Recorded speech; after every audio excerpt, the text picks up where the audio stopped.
সকলোকে ওদালগুৰি যিখিনি আমাৰ সাংবাদিক বন্ধুসকল আছে নতুন বছৰৰ শুভেচ্ছা আৰু অভিনন্দন যাচিছোঁ।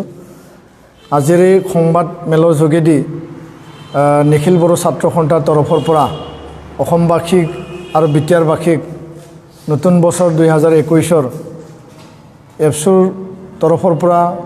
শুভেচ্ছা অভিনন্দন আৰু সাংগঠনিক আমি শুভেচ্ছা সকলোকে আমি যাচিছোঁ। আশা কৰোঁ যে নতুন বছৰৰ অসমবাসীৰ যি শান্তি সম্প্ৰীতি এনাজৰীৰে আমি সমন্বয়ৰে একেলগে আমি বাস কৰিব পাৰিম। অসমৰ উন্নয়ন অসমৰ জ্বলন্ত যিবিলাক সমস্যা আছে এই সমস্যাবিলাকৰ ওপৰত আগন্তুক 2021 এটা সমাধানৰ বছৰ হিচাপে আমি পাম আৰু এই আহি থকা বছৰটো যাতে সকলোৰে জীৱনত সকলোৰে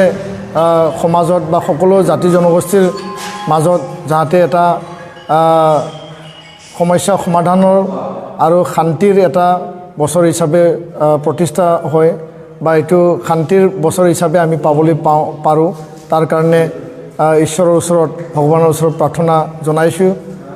আশা কৰোঁ যে আগন্তুক যি বছৰ 2020 বছৰটো যেনেকুৱাকৈ গ'ল ইয়াত মহামাৰী কৰোণা ভাইৰাছ মানৱ জাতিৰ কাৰণে যি এটা ভয়ংকৰ সৃষ্টি ইয়াত কৰিলে সেই পৰিৱেশটো যাতে আগন্তুক 2021 চনত যাতে এইটো নাথাকে আৰু মানৱ জাতিয়ে যাতে নিৰ্ভয়ে জীয়াই থাকিব পাৰে, নিজৰ কাম কাজক লৈ পেলাই যাতে সকলোৱে সুচাৰুৰূপে কৰিব পাৰে তাৰ কাৰণেও মই ঈশ্বৰৰ ওচৰত প্ৰাৰ্থনা জনাইছোঁ আৰু শান্তি সম্প্ৰীতি এনাজৰী সমন্বয় প্ৰতিষ্ঠা কৰি পেলাই অসমখন এটা ভাতৃত্ববোধৰ মিলাপ্ৰীতিৰ এটা ভূমি হিচাপে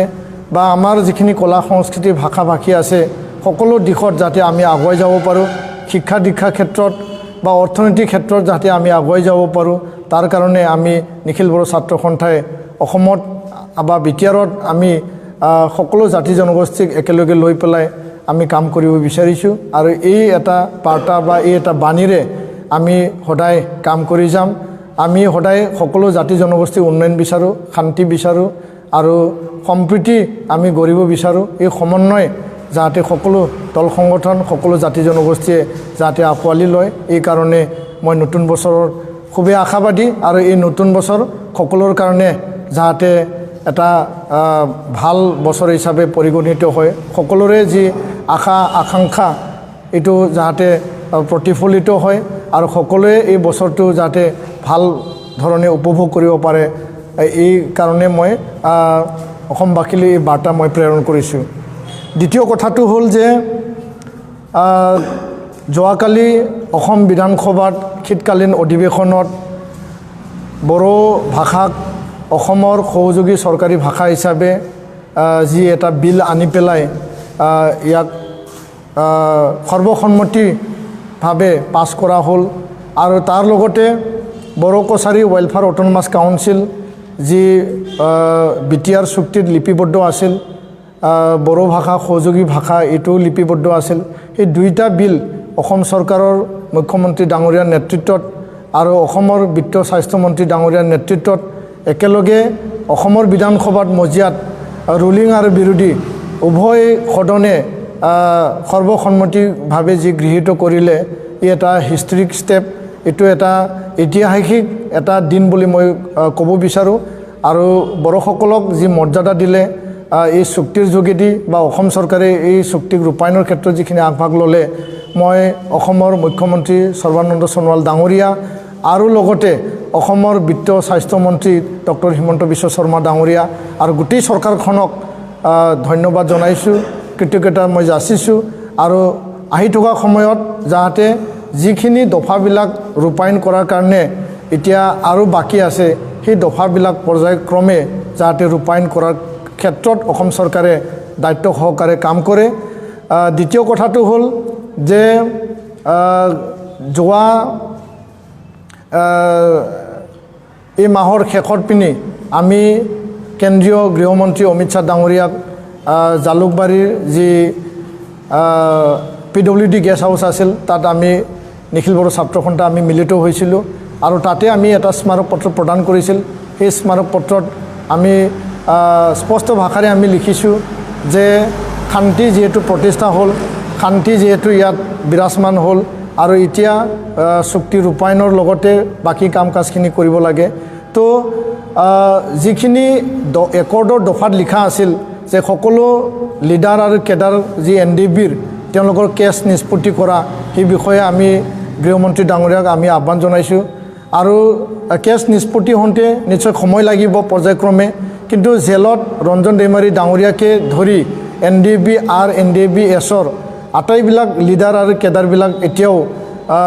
জেলত বন্দী হৈ আছে। তো তেওঁলোকক মুকলি আকাশত আনিব লাগে বা তেওঁলোকক মোকলাই দিব লাগে, এই কথাটো আমি তেওঁক দাবী জনাইছোঁ আৰু তেওঁ ইয়াৰ প্ৰতি সন্মতি জনাইছে আৰু আগন্তুক দিনত আলাপ আলোচনাৰ মাজেদি ইয়াৰ এটা মীমাংসা ওলাব বুলি তেওঁ আমাক আশ্বাস দিছে। তৃতীয় কথাটো হ'ল যে পাৰামিলিটাৰী আৰু আৰ্মি লগতে পুলিচত যি মানে ভৰ্তি কৰিব লাগে,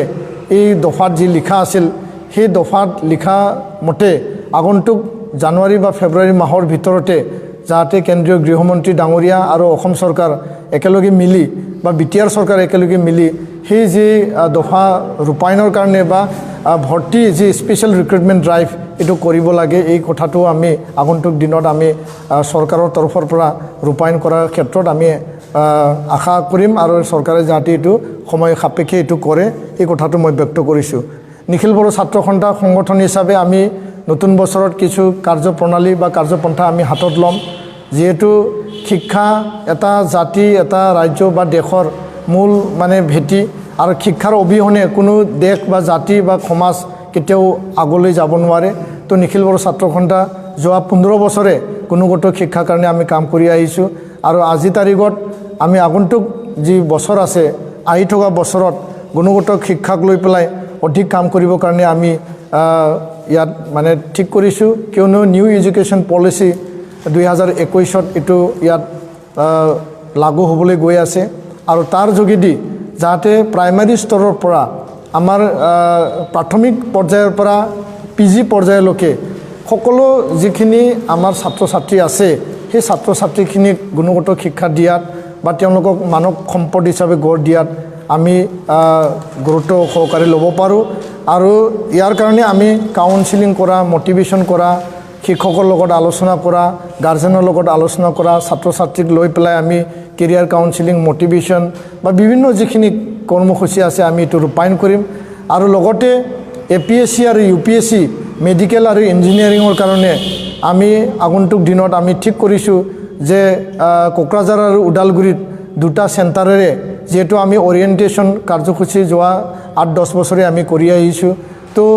এতিয়া পাৰ্মানেণ্ট এটা চেণ্টাৰ স্থাপন কৰি পেলাই কোকৰাঝাৰ আৰু ওদালগুৰিত দুইটা চেণ্টাৰ আৰম্ভ কৰি আমি এইটো আৰম্ভ কৰিবৰ কাৰণে আমি এটা চেষ্টা হাতত আমি মানে ল'ম। আৰু এই কাৰণে আমি ঠিক কৰিছোঁ আগন্তুক দিনত যাতে আমাৰ ল'ৰা ছোৱালীখিনিয়ে APSC UPSCৰ যিখিনি কম্পিটিটিভ এক্সাম, মেডিকেল ইঞ্জিনিয়াৰিঙৰ যিখিনি এণ্ট্ৰেঞ্চ এক্সাম, তাৰ কাৰণে তেওঁলোকে যাতে ভাল এটা তেওঁলোকে ফলাফল বা ইয়াৰ পৰা যাতে লাভ কৰিব পাৰে, ইয়াৰ কাৰণে আমি আগন্তুক দিনত যিহেতু আন্দোলন এতিয়া আমি স্থগিত ৰাখিলোঁ বা আন্দোলন এতিয়া আমি অলৰেডি ছাছপেনশ্যনত ৰাখিলোঁ, অস্ত্ৰ আন্দোলন, এই গণতান্ত্ৰিক আন্দোলন যিহেতু আমাৰ এই অঞ্চলৰ পৰা নাইকিয়া হৈ গ'ল, তো আমি শিক্ষা অৰ্থনৈতিক দিশত আমি কাম কৰিব বিচাৰিছোঁ। আৰু এই কাৰণে যিবিলাক medical engineering, APSC UPSC competitive এক্সামত যাব বিচাৰে তেওঁলোকৰ কাৰণে আমি চেণ্টাৰ খুলিম। দ্বিতীয় কথাটো হ'ল যিবিলাক ল'ৰা ছোৱালী অলৰেডি ড্ৰপ আউট হ'ল, তেওঁলোকে বিভিন্ন কাৰণত পঢ়িবলৈ সুযোগ নাপালে বা তেওঁলোকে স্কুল কলেজ এৰিব লগা হ'ল, তেওঁলোকৰ কাৰণে বড়োলেণ্ড স্কিল মিছন নামেৰে এটা নতুন এটা আঁচনি তৈয়াৰ কৰি পেলাই স্কিল, ভকেশ্যনেল ট্ৰেইনিং, ITI সকলো ধৰণৰ যিখিনি কাৰিকৰী শিক্ষা আছে, কাৰিকৰী যিখিনি ব্যৱস্থা আছে, টেকনিকেল এডুকেশ্যন দি তেওঁলোকক কৰ্মসংস্থাপন দিয়া, নিয়োগৰ ব্যৱস্থা কৰা, চাকৰি বাকৰিৰ ব্যৱস্থা কৰা, সকলো দিশক লৈ পেলাই আমি আগবাঢ়ি যাব কাৰণে নিখিল বড়ো ছাত্ৰ সন্থাই আমি ঠিক কৰিছোঁ। কিয়নো আমাৰ ছাৰ্ভেত বৰ্তমান যথেষ্ট লক্ষ লক্ষ ল'ৰা ছোৱালী বা আমাৰ যুৱক যুৱতীসকলক নিবনুৱা হৈ আছে আৰু এই কৰোণা ভাইৰাছৰ সময়ত তেওঁলোকে আহি পেলাই কাম পোৱা নাই, তেওঁলোকে কৰ্মহীন হৈ আছে। তো তেওঁলোকৰ কাৰণে আমি এটা কাৰিকৰী শিক্ষা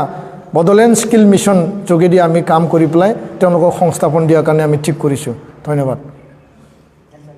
অলপ দীঘলীয়া হ'ল